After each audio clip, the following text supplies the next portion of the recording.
নমস্কার বন্ধুরা, কেমন আছো সবাই? চলে এসেছি আজকে আবার একটা ভর্তার রেসিপি নিয়ে। বাঁধাকপির তো আমরা অনেক রকম রেসিপি করে থাকি, কিন্তু যাই রেসিপি করি না কেন বাঁধাকপির ওপরের যে বুড়ো পাতাগুলো মানে পাকা পাতাগুলো সেগুলোকে কিন্তু আমরা ফেলেই দিই।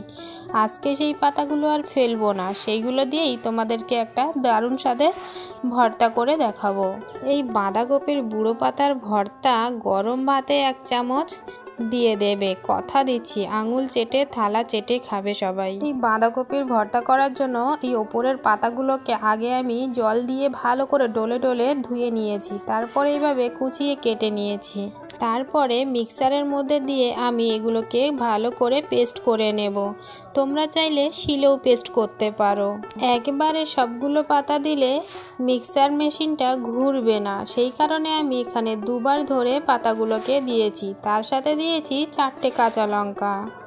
আজকের এই ভর্তাটা আমি নিরামিষ করছি, তোমরা চাইলে এখানে পেঁয়াজ রসুন অ্যাড করতে পারো। তো এখানে দেখো আমি সবগুলো বাঁধাকপি এখানে ঘোরানোর চেষ্টা করেছি, কিন্তু একটু জল না দিলে ঘুরছে না, একদমই শুকনো হয়ে গেছে।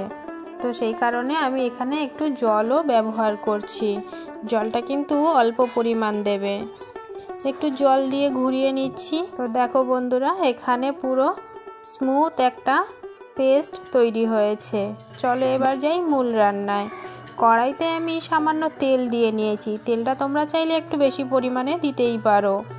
তেলটা গরম হয়ে গেছে, সেখানে আমি দিয়ে দিচ্ছি একটু কালো জিরে।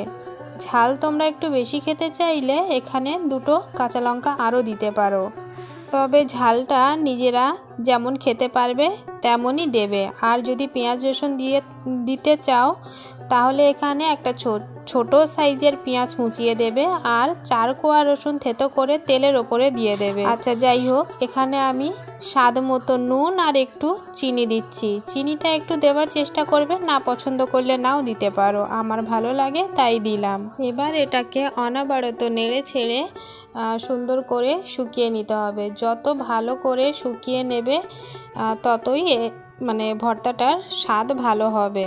আমি পুরো ভর্তাটা যে নেড়ে ছেড়ে রান্না করলাম, আমি গ্যাসের ফ্লেমটা একদম মিডিয়াম টু লো ফ্লেমে রেখেছি। ভর্তাটা পরিবেশন করার জন্য একেবারে তৈরি হয়ে গেছে। রেসিপি বাড়িতে ট্রাই করার অনুরোধ করছি। ভালো লাগলে লাইক, কমেন্ট, শেয়ার, সাবস্ক্রাইব করার অনুরোধ করছি।